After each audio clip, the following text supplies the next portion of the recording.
बार की बात है। रघु रोज की तरह आज भी सूरज निकलने से पहले ही उठ जाता है और हाथ में कुल्हाड़ी पकड़कर जंगल की ओर चल देता है। इस तरफ तो मैं रोज ही लकड़ियाँ काटता हूँ, आज क्यों ना जंगल के दूसरी तरफ जाया जाए। वहाँ मुझे बड़े बड़े पेड़ मिलेंगे तो लकड़ियाँ भी ढेर निकलेंगी उनसे। रघु कंधे पर कुल्हाड़ी रखकर जंगल की दूसरी तरफ निकल पड़ता है और पेड़ों को काटकर उनसे लकड़ियाँ इकट्ठी करने लगता है। जब रघु पेड़ को काट रहा था तभी उस पेड़ से अचानक खून निकलने लगता है। खून देखकर रघु डरने लगता है और हैरान भी हो जाता है।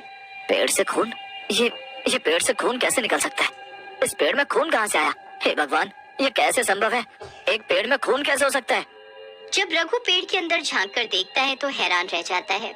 अब समझ में आया सब कि ये जो खून था वो पेड़ का नहीं था, ये तो इस सांप का था जो मेरे हाथों मारा गया। और मैं बेकार में ये सोचकर परेशान था कि पेड़ से खून कैसे निकल रहा है। खैर, इस जंगल में न जाने कितने सांप हैं और ऐसे रोज कितने मरते होंगे। इस सांप को यहीं पड़ा रहने दिया जाए और अब घर चला जाए, क्योंकि अब बहुत सारी लकड़ियाँ इकट्ठी हो चुकी हैं। रघु तो वहाँ से चला जाता है, पर कुछ ही देर बाद उसी पेड़ के पास से एक तांत्रिक बाबा गुजरता है तो उसकी नजर उस सांप पर पड़ती है। ये क्या? ये सांप तो मामूली सांप नहीं लगता, ये तो इच्छाधारी सांप लगता है। इसके तो 2 टुकड़े हो चुके हैं। इसे किसने मारा होगा? देखो, मरने के बाद भी ये तड़प रहा है। इसका मतलब इस सांप में अभी भी जान है। मुझे इसे जीवित करना ही होगा किसी भी हाल में। तांत्रिक सांप के दोनों टुकड़ों को उठाता है और अपनी तंत्र विद्या से उन टुकड़ों को जोड़कर एक करने लगता है, पर बहुत कोशिश करने पर भी तांत्रिक सांप के टुकड़ों को एक नहीं कर पाता। तभी तांत्रिक अपने थैले से एक बोतल निकालता है। इस बोतल में मैंने कई सालों से एक भूत को पकड़कर बंद कर रखा है। अब मैं इस भूत का आधा धड़ इस सांप के लगा दूंगा, फिर ये सांप जीवित हो उठेगा।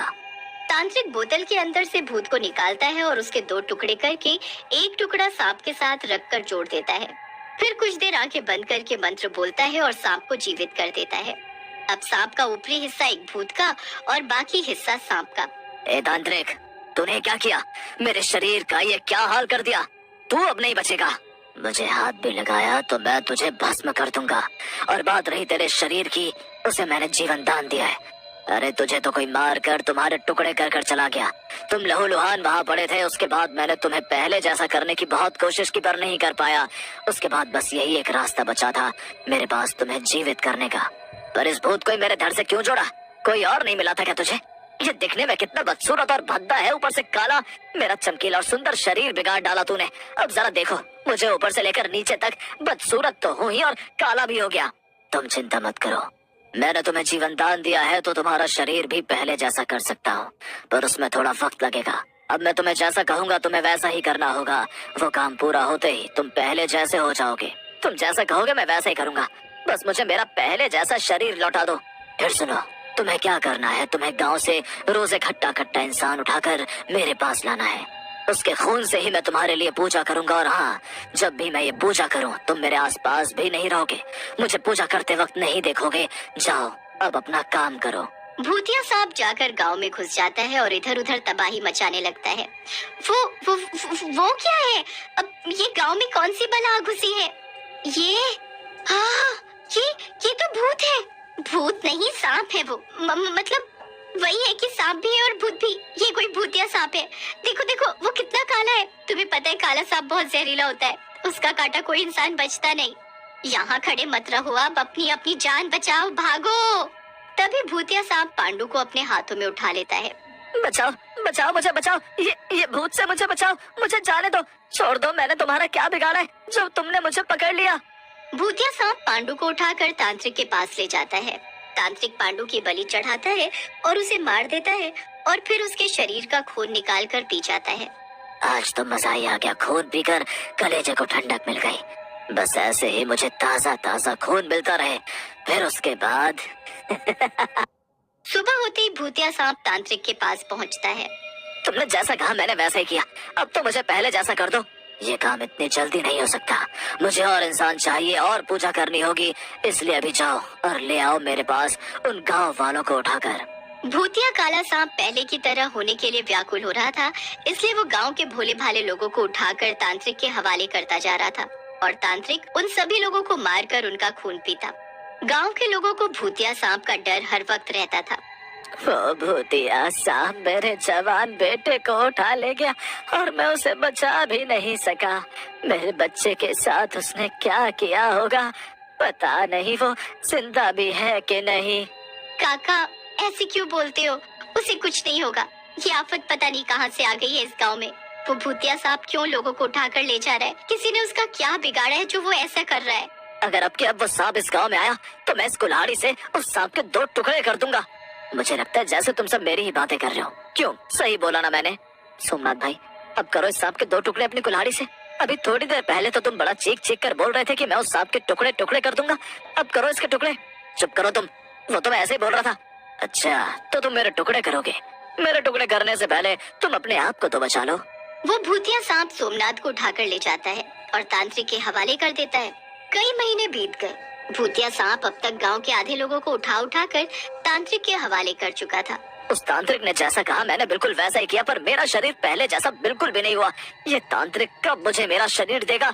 भूतिया सांप बहुत परेशान था। वो रात के वक्त ही तांत्रिक के पास जाता है, पर तांत्रिक को देखकर वो बहुत हैरान रह जाता है, क्योंकि तांत्रिक जंगल में कोई पूजा नहीं कर रहा था। वो तो एक इंसान को मारकर उसका खून निकाल कर पी रहा था। बस एक दिन और फिर मैं अमर हो जाऊंगा, हमेशा हमेशा के लिए। उस सांप को मैंने कैसे बेवकूफ बनाया। उसे लगता है कि मैं ये सब उसके लिए कर रहा हूँ। नहीं, ये सब तो मैं अपने लिए कर रहा हूँ। इन इंसानी खून को पीकर मेरे अंदर ताकत आती है और अब मैं इस बूढ़े शरीर से भी छुटकारा पा जाऊंगा। ये इंसानी खून मुझे हमेशा हमेशा के लिए जवान कर देगा। ये तांत्रिक मुझे कितने दिनों से बेवकूफ बना रहा था और मुझे इसकी चालाकी का जरा भी अंदाजा नहीं हुआ। पर अब नहीं, मैं सब जान गया हूँ और इस तांत्रिक को मैं इसके इरादों में कामयाब नहीं होने दूंगा। भूतिया सांप तांत्रिक के सामने जा खड़ा होता है। तांत्रिक, तूने अभी जो कहा वो मैंने सब सुना और ये सब सुनने के बाद मैं तुझे तेरे इरादों में कामयाब नहीं होने दूंगा। झूठा फरेबी तांत्रिक, अमर तो मैं होकर रहूंगा चाहे जो हो जाए।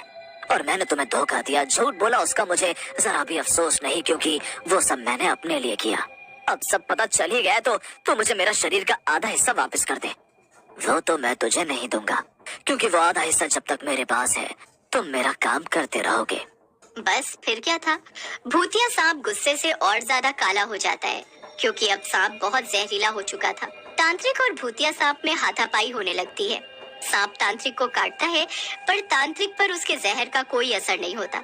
लड़ते लड़ते सुबह हो जाती है और वो दोनों लड़ते लड़ते गांव में पहुंच जाते हैं। तांत्रिक और भूतिया सांप को लड़ता देख पूरा गांव वहां इकट्ठा हो जाता है। तूने मेरे हाथों से पाप कराया है, इन मासूम लोगों को मारा है तूने, उनकी बलि देकर उनका खून पीकर आज मैं तुझे मार डालूंगा। तू कभी अमर नहीं होगा, पर मरने से पहले मेरा आधा शरीर दे। गांव वाले तांत्रिक को पहचान गए थे, क्योंकि वो पहले भी ऐसी हरकत कर चुका था। पर गांव वालों को सब पता चलने पर उन लोगों ने तांत्रिक को धक्के देकर गांव से बाहर निकाल दिया था। इस तांत्रिक ने ये हरकत की है, अब अगर ये इसे जिंदा छोड़ दिया तो ये तीसरी बार फिर ऐसी हरकत करेगा, इसलिए इस तांत्रिक को अब हम जिंदा नहीं छोड़ सकते, इसे मरना हो। तभी आसमान काले बादलों से घिर जाता है और तांत्रिक अपने दोनों हाथ ऊपर करके